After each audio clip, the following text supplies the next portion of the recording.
ನೀವು ಹೇಳೋದು ಎಲ್ಲೋ ಒಂದು ಕಾಟಾಚಾರಿ ಅದು ವರ್ಕ್ ಆಗ್ತಾ ಇದೆ ಭಾಳ ವಿಶೇಷ. ಯಾಕೆ ಅಡುಗೆ ಮನೆ ದೊಡ್ಡದಿರಬಾರ್ದು ಅಂತ ನೀವು ಹೇಳಿದ್ರಿ. ಯಾಕೆಂದರೆ ಉದಾಹರಣೆ ಶಿವಣ್ಣವರು 12ನೇ ತಾರೀಕು ನಾವು ಅಬ್ಸರ್ವ್ ಮಾಡಿದ್ವಿ. ಯಾಕಂದರೆ ಅಬ್ಸರ್ವ್ ಮಾಡೋದ್ರಿಂದ ನಾವು ಪೆಡಿಷನ್ ಕೊಡ್ತಾ ಇದ್ವಿ. ಇದರಿಂದ ನೀವು ಕರೆಕ್ಟಾಗಿ ಕನ್ಫರ್ಮ್ ಪರ್ಫೆಕ್ಟಾಗಿ ಅಗ್ನಿಮೂಲೆಯಲ್ಲಿ ಇವ್ರಿಗೆ 3ನೇ ತಾರೀಕು 12, 21, 34 ಅಡುಗೆ ಮನೆ ದೊಡ್ಡದಿರಬಾರ್ದು ಅಂತ ಹೇಳ್ತಾ ಇದ್ರ. ಅಡುಗೆ ಮನೆಯಿಂದ ಆಚೆನೂ ಕೂಡ ಜಾಗ ಖಾಲಿ ಇರಬಾರ್ದು ಅಂತ ಹೇಳ್ತಾರೆ. ಏನು ಉದ್ದೇಶಪೂರ್ವಕವಾಗಿ ಇದನ್ನ ಪೆಡಿಷನ್ ಏನು ಇದು ನೀವು ಹೇಳ್ತಿರೋದು ತುಂಬಾ ಜನಕ್ಕೆ ಒಂದು ಮಾತು ಇವ್ರು ಹೇಳ್ತಿರೋದು ತುಂಬಾ ಅನುಕೂಲ ಆಗ್ತೈತೆ. ದಯವಿಟ್ಟು ಹೆಣ್ಮಕ್ಳು ಅಳವಡಿಸ್ಕೊಳ್ಳಿ. ಮತ್ತು ಸಾಕಷ್ಟು ಜನಕ್ಕೆ ಇದು ತುಂಬ ಒಳ್ಳೆ ಟಿಪ್ಸ್. ಇದನ್ನು ಖಂಡಿತ ಕೂಡ ಯಾರು ಕೊಡದಿರೋಂಥ ಟಿಪ್ಸು. ಇದು ನಾವೇ ಫಸ್ಟ್ ಕೊಡ್ತಾ ಇದ್ದೀವಿ 100%. ಅಗ್ನಿಮೂಲೆ ಜಾಸ್ತಿ ಇರಬಾರ್ದು 3, 12, 21, 30ನೇ ತಾರೀಕು ಅಂತ ಹೇಳ್ತಾರೆ. ಹೇಳಿ ಮೇಡಮ್ ಅವರೇ. ಇವರು ಅಗ್ನಿಮೂಲೆ ಜಾಸ್ತಿ ಬಿಟ್ಟಷ್ಟು ಇವ್ರಿಗೆ ಹೆಲ್ತ್ ಪ್ರಾಬ್ಲಮ್ಮು ಇಲ್ಲ ಕೋರ್ಟು ಕೇಸು ಏನಾದರೂ ಕಾಂಟ್ರವರ್ಸಿ ಪ್ರಾಬ್ಲಮ್ಮು. ಯಾಕಂದರೆ ಎಲ್ಲರೂ ಒಂದೇ ಸೆಕ್ಟರಲ್ಲಿ ಇರೋದಿಲ್ಲ. ಸಣ್ಣ ಮನೆ ಆಗಿರಲಿ, ಸಣ್ಣ ಅಂಗಡಿ ಆಗಿರಲಿ, ಏನಾದರೂ ಒಂದೊಂದು ಪ್ರಾಬ್ಲಮ್ ಬರ್ತಾನೆ ಇರುತ್ತೆ. ಅಥವಾ ಮನೆ ಬಿಟ್ಟು ಹೊರಗಡೆ ಹೋಗೋದು. ಇವಾಗ ಎಲ್ಲ ಜಾಯಿಂಟ್ ಫ್ಯಾಮಿಲಿಯಲ್ಲಿ ಇರ್ತಾರೆ. ಆ ಮನೆ ಬಿಟ್ಟು ಹೊರಗಡೆ ಬರುವಂಥ ಚಾನ್ಸಸ್ ಅತಿ ಹೆಚ್ಚಾಗಿರುತ್ತೆ. ಈ ಅಗ್ನಿಮೂಲೆ ಅಂದರೆ ಅಡುಗೆ ಮನೆಯಲ್ಲಿ ಸ್ಪೇಸ್ ಜಾಸ್ತಿ ಬಿಟ್ಟಾಗ, ಅಗ್ನಿಮೂಲೆಯನ್ನು ಖಾಲಿ ಬಿಟ್ಟಾಗ, ಅಥವಾ ಅದ್ರ ಹಿಂದೆಗಡೆ ಜಾಗ ಬಿಟ್ಕೊಂಡಾಗ. ಇವಾಗ ಸಣ್ಣ ಸಣ್ಣ ಮನೆಗಳಾದರೆ ನಾನು ಮೊದಲೇ ಹೇಳಿದೆ ಎಲ್ಲೂ ಜಾಗ ಇರಲ್ಲ ಅಂತ. ಆದರೆ ಈ ಹಳ್ಳಿಗಳಲ್ಲೆಲ್ಲ ಹಿಂದೆ ಮುಂದೆ ಎಲ್ಲ ತುಂಬಾ ಜಾಗ ಇರುತ್ತೆ. ದೊಡ್ಡ ದೊಡ್ಡ ಮನೆಗಳು ಕಟ್ಕೊಂಡಾಗ ಪ್ರಕಾರ ಸಣ್ಣ ಮನೆ ಇದ್ದಾಗ ನಾವು ನೆಮ್ಮದಿಯಾಗಿದ್ದು, ದೊಡ್ಡ ಮನೆ ಕಟ್ಕೊಂಡು ಹೋದ್ಮೇಲೆ ನಾವು ನೆಮ್ಮದಿ ಇಲ್ಲ ಅಂತ ಹೇಳ್ತಾ ಇದ್ದೀವಿ. ಸಣ್ಣ ಮನೆ ನಾವು ತುಂಬಾ ನೆಮ್ಮದಿಯಾಗಿದ್ದು, ಮನೆ ಮಠ ಆರೋಗ್ಯ ಎಲ್ಲ ಚೆನ್ನಾಗಿತ್ತು. ಯಾಕೆ ಅಂದ್ರೆ ಅಲ್ಲಿ ಸ್ಪೇಸ್ ಇರಲ್ಲ. ಆ ಸಣ್ಣ ಮನೆಯಲ್ಲಿ ಏನಿರುತ್ತೆ ಅಷ್ಟು ಜಾಗಕ್ಕೆ ಏನೇನ್ ಬೇಕೋ ಎಲ್ಲ ಫಿಲ್ ಮಾಡಿರ್ತಾರೆ. ಅಲ್ಲಿ ಯಾವುದೇ ಒಂದು ಪ್ಲೇಸ್ ಜಾಗ ಖಾಲಿ ಬಿಟ್ಟಿರಲ್ಲ. ಈ ದೊಡ್ಡ ಮನೆಗೆ ಹೋದಾಗ ದೊಡ್ಡದಾಗಿ ಜಾಗ ಬೇಕು ಅಂತ ವಾಸ್ತು ಇಲ್ದಿರ ಖಾಲಿ ಬಿಟ್ಬಿಡ್ತಾರೆ. ಅಡುಗೆ ಮನೆ ದೊಡ್ಡದಾಗಿರ್ಬೇಕು. ಅಡುಗೆ ಮನೆನೇ ರೂಮ್ ತರ ಹಾಲ್ ತರ ಕಟ್ಬಿಡ್ತಾರೆ ಕೆಲವೊಂದ್ ಕಡೆ. ಅಲ್ಲಿ ಎಲ್ಲೋ ಒಂದ್ ಕಡೆ ಊಟ ಮಾಡೋ ಜಾಗ, ಇಲ್ಲಿ ಆ ಸ್ಪೇಸ್ ಇರಬೇಕು, ಇಲ್ಲಿ ಗಾಳಿ ಬೆಳಕು ಬರಬೇಕು ಅಂತ. ಈ ಅಗ್ನಿಮೂಲೆಯಲ್ಲಿ ಯಾವಾಗಲೂ ಅಗ್ನಿಮೂಲೆ ಅನ್ನೋದು ಹೆಣ್ಮಕ್ಳಿಗೆ ಬಹಳ ಸಾಥ್ ಕೊಡುವಂಥ ಒಂದು ಜಾಗ. ಯಾಕಂದರೆ ಎಲ್ಲ ಹೆಂಗಸರು ಅಗ್ನಿಮೂಲೆಯಲ್ಲಿ ಈ ದಿನದಲ್ಲಿ ಒಂದು 4-5 ಅವರ್ ಆದರೂ ಇದ್ದೇ ಇರ್ತಾರೆ ಆಲ್ಮೋಸ್ಟ್ ಮನೇಲಿ. ಅಕಸ್ಮಾತ್ ಇವಾಗ ಮನೇಲಿ ನಾವು ಅಡುಗೆ ಕೆಲಸ ಮಾಡೋಕ್ಕಾಗಿಲ್ಲ ಅಂದರೆ ಅಡುಗೆ ಮಾಡೋಕ್ಕೆ ಅಂತಲೇ ಹೆಂಗಸರಲ್ಲಿ ಇರ್ತಾರೆ. ಅದು ಹೆಣ್ಣುಮಕ್ಳು ವಾಸಿಸುವಂಥ ಜಾಗ ಅಗ್ನಿಮೂಲೆ.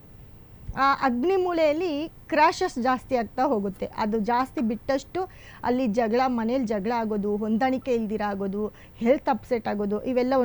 ಮತ್ತು ಮನೆಯ ಒಂದು ಯಜಮಾನ್ರಿಗೆ, ಮನೆಯ ಗಂಡಸರಿಗೆ, ಮನೆಯಲ್ಲಿ ಯಾರು ದೊಡ್ಡವರು ಇರ್ತಾರೋ ಅವ್ರಿಗೆ ಏನಾದರೂ ಒಂದು ಪ್ರಾಬ್ಲಮ್ ಆಗ್ತಾನೆ ಇರುತ್ತೆ. ಇದನ್ನು ಇವಾಗ ಕೆಲವರೆಲ್ಲ ಕಟ್ಬಿಟ್ಟಿರ್ತಾರೆ, ಏನೂ ಮಾಡೋಕ್ಕಾಗಲ್ಲ. ಇವಾಗ ಅವ್ರನ್ನ ಚೇಂಜ್ ಮಾಡ್ಕೊಳ್ಳಿ ಅಂದರೆ ತುಂಬ ಕಷ್ಟ ಆಗುತ್ತೆ. ತುಂಬ ಇನ್ವೆಸ್ಟ್ ಮಾಡಿರ್ತಾರೆ. ಹೇಗೆ ಎಲ್ಲ ಒಡೆದಕ್ಕಾಗುತ್ತೆ, ಹೇಗೆ ಮಾಡೋಕ್ಕಾಗುತ್ತೆ ಅಂತ. ಅದಕ್ಕೆ ನಮ್ಮಲ್ಲಿ ವಾಸ್ತು ಸ್ಟೋನ್ ಇರುತ್ತೆ. ಅಂದರೆ ಅಡುಗೆ ಮನೆಗೆ ಅಂತಲೇ ಪರ್ಟಿಕ್ಯುಲರು, ಏನು ಅಗ್ನಿಮೂಲೆಗೆ ಅಂತಲೇ ಪರ್ಟಿಕ್ಯುಲರ್ ಸ್ಟೋನ್ಸ್ ಇರುತ್ತೆ.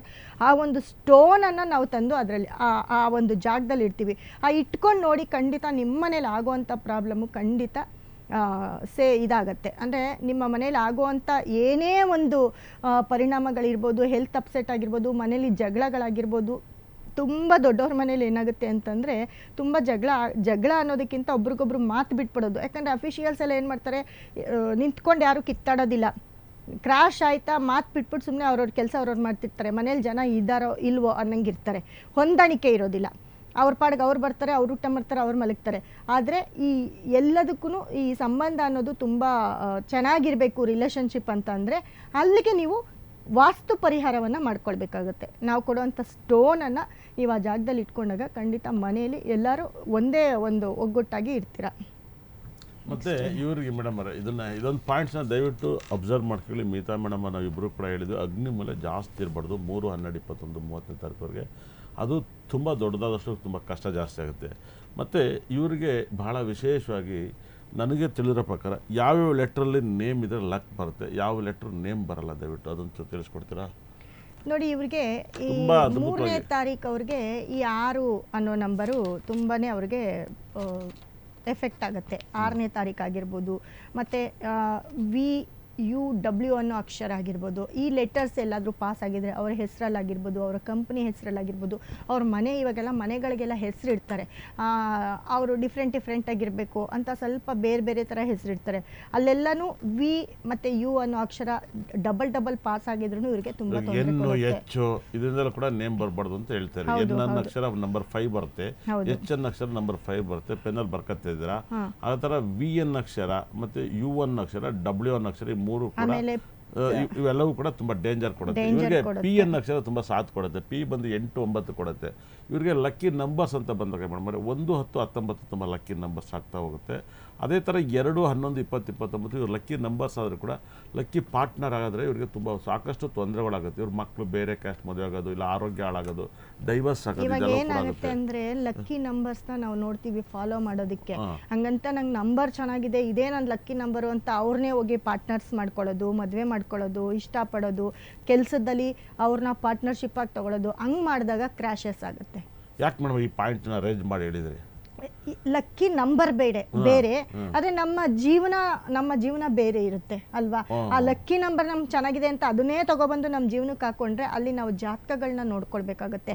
ಗ್ರಹಗಳು ಇಂಪಾರ್ಟೆಂಟು, ಲಗ್ನ ಇಂಪಾರ್ಟೆಂಟು, ಮನೆಗಳು ಇಂಪಾರ್ಟೆಂಟ್ ಆಗಿರುತ್ತೆ. ಹಾಗಾಗಿ ತುಂಬಾ ಜನನ ನಾನು ನೋಡಿದ್ದೀನಿ.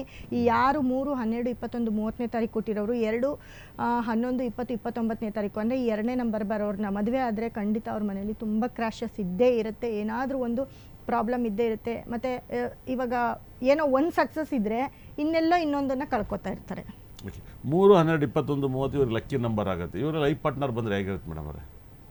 5 ಅನ್ನೋ ನಂಬರು ಇವ್ರಿಗೆ 3, 12, 21, 3 ಈ ಎರಡರ ಬಗ್ಗೆ ಹೇಳಿದ್ರಿ. 3, 12, 21, 3ನೇ ತಾರೀಕು ಮದುವೆ ಆಗ್ಬಿಡೋದು, ಇಲ್ಲ ಅವ್ರ ಲಕ್ಕಿ ನಂಬರ್ಸು ಅದು ಆ ಲಕ್ಕಿ ಡೇಟಲ್ಲಿ ಕೆಲಸ ಮಾಡಿದಾಗ ಅವರೇ ಲೈಫ್ ಪಾರ್ಟ್ನರ್ ಬಂದಾಗ ಹೆಂಗಿರುತ್ತೆ? 3 ಅಡ್ಜಸ್ಟ್ ಆದಾಗ 3 ಅಡ್ಜಸ್ಟ್ ಆದಾಗ 3 ಅಡ್ಜಸ್ಟ್ ಆದಾಗ ಇವ್ರ ಗುಣಗಳು ಅವ್ರ ಗುಣಗಳು ಒಂದೇ ಇರುತ್ತೆ, ಮ್ಯಾಚ್ ಆಗುತ್ತೆ.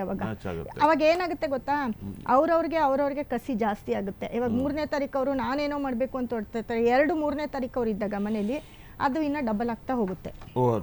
ಕುಬೇರನ್ ನಂಬರ್ ಆಗುತ್ತೆ ಅಂತ ಹೇಳ್ತಿದ್ರೆ. ಹೌದು.